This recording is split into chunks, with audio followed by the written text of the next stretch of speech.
used to be when you raise your hand and say, we got a problem here, it would say, yeah, you're right, we're going to fix it.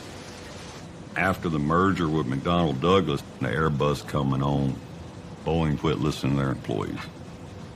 So every time I'd raise my hand and say, hey, we got a problem here, they would attack the messenger and ignore the message.